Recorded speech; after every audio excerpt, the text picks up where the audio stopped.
біз өзіміз өмірге көп болса бір 60-70 жыл өмір сүреміз деп ойлайық енді. Примерно 70 жыл, 80 жыл дейік әрі кетсе. Үйді арендаға берген адам сол үйдің ақшасын 15 жылда ғана ақтай алады екен.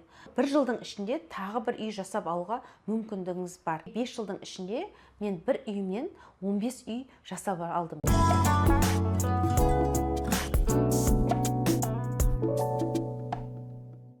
Қайырлы күн достар, менің YouTube каналыма қош келдіңіздер. Өткен жолы мен осы флиппинг туралы біраз шығарылымдар жасадым, және мен әр шығарылымда қандай флиппинг бойынша қандай үйлерден пайда табуға болады, қалай жасауға болады, қалай сатуға болады екенін айттым. Егер сіздер ол шығарылымдарды көрмесеңіздер, осы жерге қойып кетемін ссылкасын, және соны міндетті түрде қараңыздар. Егер менің каналым сіздерге пайдалы болса, онда жазылып алыңыздар және колокольчикті басып, маған лайк басып отырыңыздар. Мен бүгін сіздерге арендаға берген тиімді ме, әлде флиппингпен айналысқан тиімді ме, осы екеуін ара жігін ажыратып айтып беретін боламын. Көбінесе адамдар алған үйін арендаға беріп қояды. Сөйтіп, енді ақша тапсам екен деп ойлайды. Енді қараңыздар, арендаға алдыңыз үйіңізді, арендаға жоқ дегенде 200 мыңға, немесе 300 мыңға, енді Алматыда енді примерно осындай 20 миллион үй болса 200 мыңға бересіз, 30 миллион үй болса примерно 300 мыңға ай сайын беріп тұрасыз деген сөз. Ай сайын, енді аз бағамен алайық, ай сайын сізге 200 мың теңге, ол ештеңе істемей ақ келеді. Одан кейін ол үйіңіз сіздің жаңағы атыңызда тұр, сіз ешқандай қорықпасаңыз болады, үйдің бағасы қымбаттап жатыр деген сияқты. Бірақ мынандай бір мәселе бар, сіз сол 200 мыңға айына беріп отқан үйіңіз, ол сіздің үйіңіз емес уже. Сіздің ол жерде тек сіздің атыңызда болғанмен, оны басқа кісілер пайдаланады. Керісінше ол үйге дұрыс қарамайды, құртады, ішін ремонтын құртады. Сосын кез келген уақытта ол үйді тастап кете береді деген сияқты. Яғни жаздың күндері, мысалы болады ғой, қыста, яғни ол үйіңіз пустовать етіп қалуы мүмкін. Сондықтан қазір не көп, Алматы қаласында өзі арендаға берілетін үйлер көп. Сондықтан арендада мен қатты бір доход деп есептей алмаймын. Одан кейін үйіңіз ескіреді, одан кейін басқа адам табам деп жүргенде қайтадан ремонт жасайсыз, яғни тапқан ақшаңыз қайтадан ремонтқа кетеді. Бұл жерде де налог төлейсіз.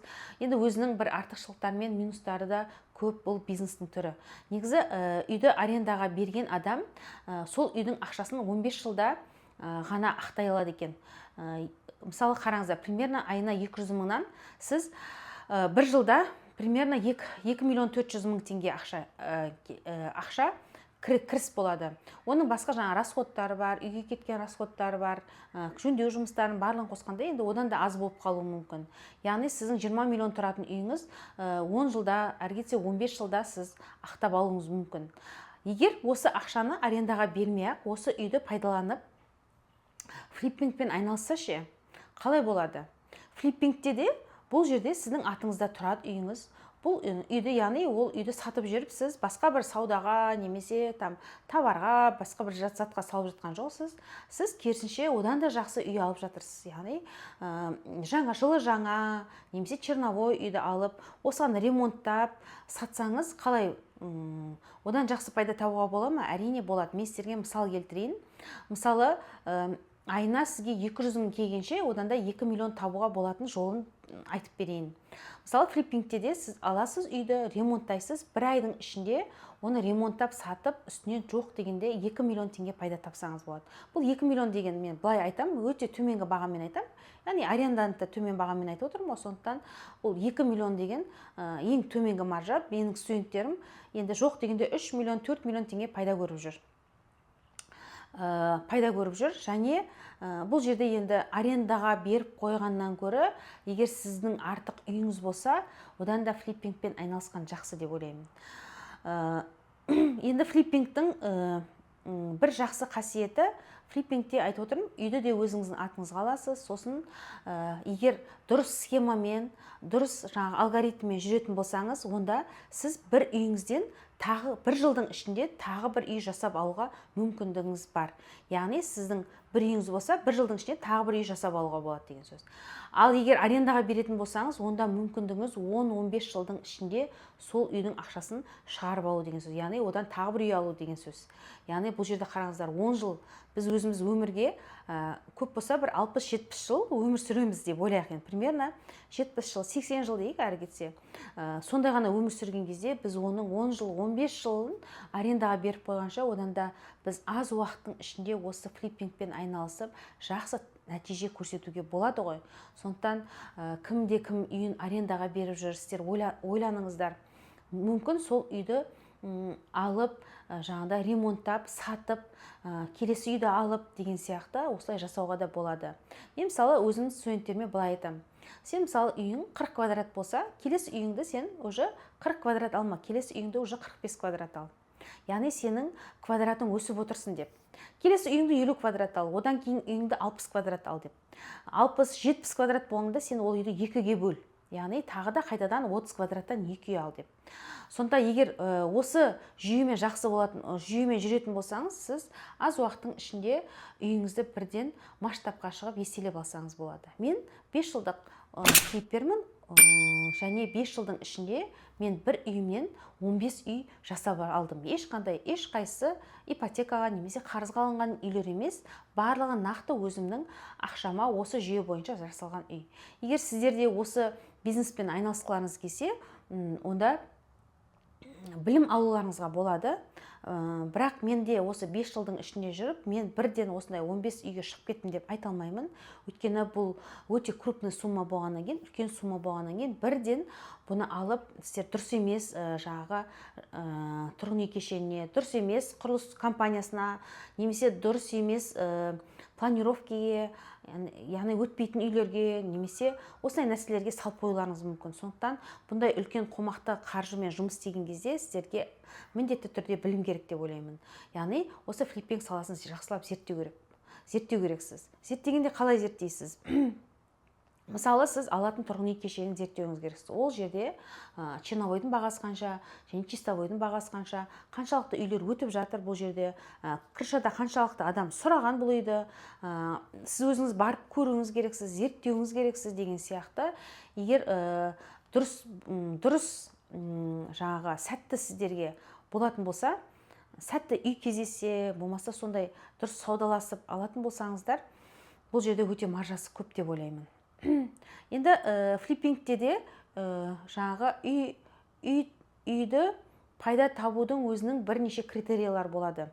Біріншісі, сіз дұрыс үйді табуыңыз керексіз. Екінші, сол үйге дұрыс ремонт жасауыңыз керексіз, яғни инвестор ремонт дейді. Үшіншісі, бұл үйді дұрыс сата білуіңіз керексіз.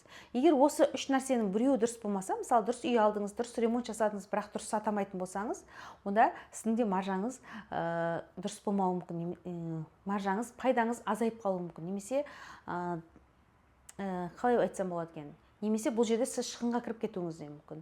Сондықтан бұндай үлкен қомақты ақшамен бастағаннан кейін өте абай болу керек деп ойлаймын. Мысалға, маған бір консультацияға бір студент келді.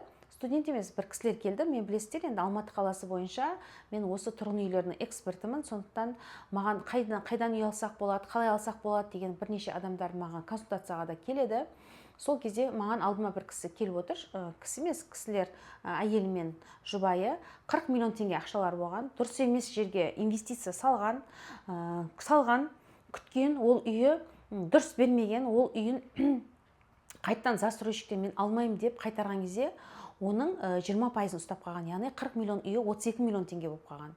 Кейін 32 миллионға тағы басқа үйге салған ақшасы, ол үйден де дұрыс пайда көрмеген, шығынға кеткен, сөйтіп 40 миллион ақшамызды дейді, 24 миллион болып қалды соңында дейді. Бұл қалай дейді, біз үй алып сатып, керісінше біз 40 миллионнан көбірек пайда табамыз деп едік, біздің ақшамыз азайып қалды. Бұл кісілердің қателігі неде? Бұл кісілердің қателігі дұрыс үйді таңдамаған, дұрыс локацияны таңдамаған, дұрыс застройщик таңдамаған, сондықтан осындай қателіктер кетеді. Екінші бір студентім, ол менің студентім болды, кейін оқыды, ол қазір жасап жүр. Ол 2021 жылы, мен де 2021-де бастадым бір үйді мен. Ол да 2021 жылы келіп Алматыға бір құрылыс компаниясына 3 үйге ақша салып кетеді. 3 однокомнатный үйге ақша салып кетеді. 2021 күтеді, 22 күтеді, 23 күтеді, 24 күтеді, 25 жылы вот берілейін деп жатыр деп маған келеді. Екеуміз барып көрдік. Мен айттым, әлі 1-2 жылсыз бұл үй берілмейді деп. Яғни сол құрылыс компаниялары, алдайтын құрылыс компаниялар бар. 1 жыл емес, 5 жылға созатын, сондай Алматыда да бар. Сондықтан құрылыс компанияларының көбінесе өздеріне алданып, біз енді қазақпыз ғой, үйді көрмей, басқа алмай, қаншалықты соғылып жатыр, қаншалықты соғылмай жатыр, үйдегі крандардың саны қанша. Мен мысалы алатын кешендерді, үйлерді барып, міндетті түрде қараймын. Дұрыс па, дұрыс болып жатыр ма, бұл жерде құрылыс жұмыстары жүріп жатыр ма, жүріп жатқан жоқ па деп көзімді анық жеткізгеннен кейін барып, одан кейін құрылыс компаниясы қаншалықты сенімді компания. Мысалға, біз білмейтін компаниялар өте көп. Сондықтан олардың да мысалы жаңағы минустар өте көп болады.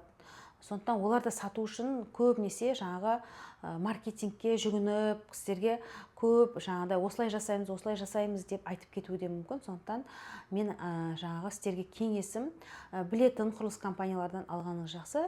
Сондықтан бір жағынан да бұл флиппинг үшін біз күтетін үйлер, 1 жыл 2 жыл күтетін үйлерге онша ақша сала бермейміз. Бұл флиппинг дегеніміз тез алып, тез сату болғандықтан ақшаны біз дайын үйлерге ғана саламыз. Дайын осы берілген техпаспорты бар дайын үйлерге ғана салып, сол жерден де ғана аз болса да 2 миллион болсын, 4 миллион болса, маржасы болса, сол үйлерден саламыз, пайда аламыз деген сөз.